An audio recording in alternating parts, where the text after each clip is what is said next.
PHP কোরআনের আলো, PHP কোরআনের আলো।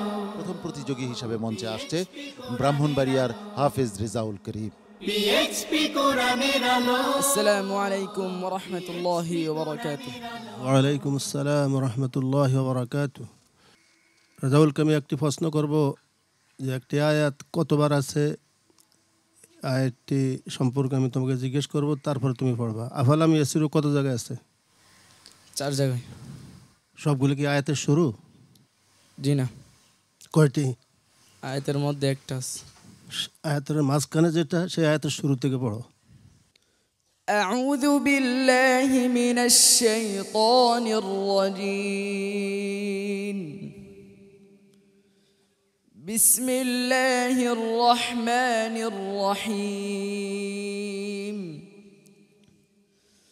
ফাকাআইয়িম মিন ক্বরয়াতিন আহলাকনাহা ওয়া হিয়া যালিমাহ। এই তুমি বলছো আয়াতের মাঝখানে একটি আছে, যেটি আয়াতের মাঝখানে আছে সেই আয়াতের শুরু থেকে পড়তে বলছি, তুমি ওটা পড়ো কেন?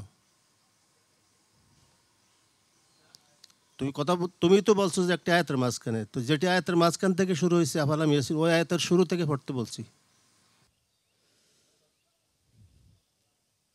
আউযু বিল্লাহি মিনাশ শাইতানির রাজীম।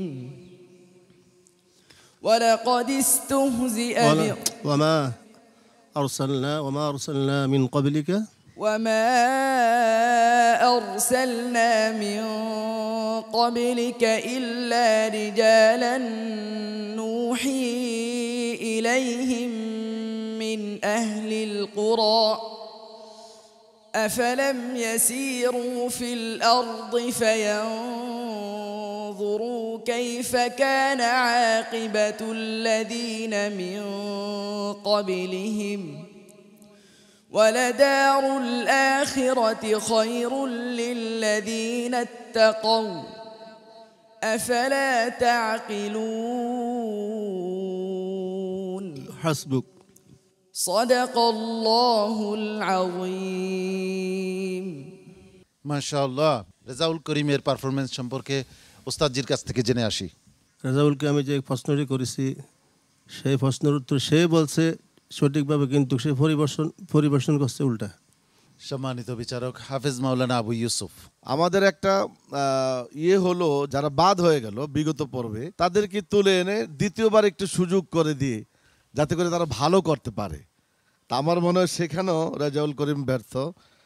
তো দেখা যাক, যেহেতু এখনও রেজাল্ট হয় নাই, রেজাউল করিমের ব্যাপারে সম্মানিত বিচারক মণ্ডলী যে সিদ্ধান্ত নিবে সেটাই হবে আসল সিদ্ধান্ত। সম্মানিত বিচারক হাফেজ কারি জহিরুল ইসলাম, এই পর্বটা হলো জটিল ও কঠিন, অতএব এখানে যে প্রশ্ন উত্তর দিয়ে উত্তীর্ণ হতে পারবে সেই পরবর্তীতে যাবে। অতএব প্রত্যেকের জন্যই বিষয়টা কঠিন, দেখা যাক কি হয় ইনশাআল্লাহ। সম্মানিত অতিথি জনাব হাম্মাদ আমিন, তোমাদের হারাবার কিছু নেই। আজকে এই মঞ্চে পারফর্ম করছো, ইনশাল্লাহ অদূর ভবিষ্যতে আরও অনেক বড় মঞ্চে বিশ্বাঙ্গনে পারফর্ম করবে, সেই প্রত্যাশা মনের মধ্যে রাখো। ইনশাল্লাহ আল্লাহ তাআলা তোমাকে কবুল করবেন। সম্মানিত অতিথি জনাব রশিদ আহমদ, এই যে পিএইচপি কোরআনের আলো বাংলাদেশের প্রতিটি গ্রাম থেকে খুদ হাফেজদেরকে নিয়ে জাতীয় পর্যায়ে নিয়ে আসছে। ওরা এখানে প্রথম স্থান, দ্বিতীয় স্থান, চতুর্থ স্থান অর্জন করার পরে বিশ্বের বিভিন্ন রাষ্ট্রের সাথে কম্পিটিশন করে বাংলাদেশের সুনাম অর্জন করবে এবং পাশাপাশি কোরআনের দাওয়াত পৌঁছে দেবে আমি আশা করি। ইনশাআল্লাহ তুমি ভবিষ্যতে অনেক উপরে যেতে পারবে। অনেক অনেক ধন্যবাদ সম্মানিত অতিথি। রেজাউল করিম, শুভকামনা রইল, দেখা যাক ফলাফল পর্যন্ত আমরা অপেক্ষা করি। আসসালামু আলাইকুম ওয়া রাহমাতুল্লাহি ওয়া বারাকাতুহু। কোরআনের আলো।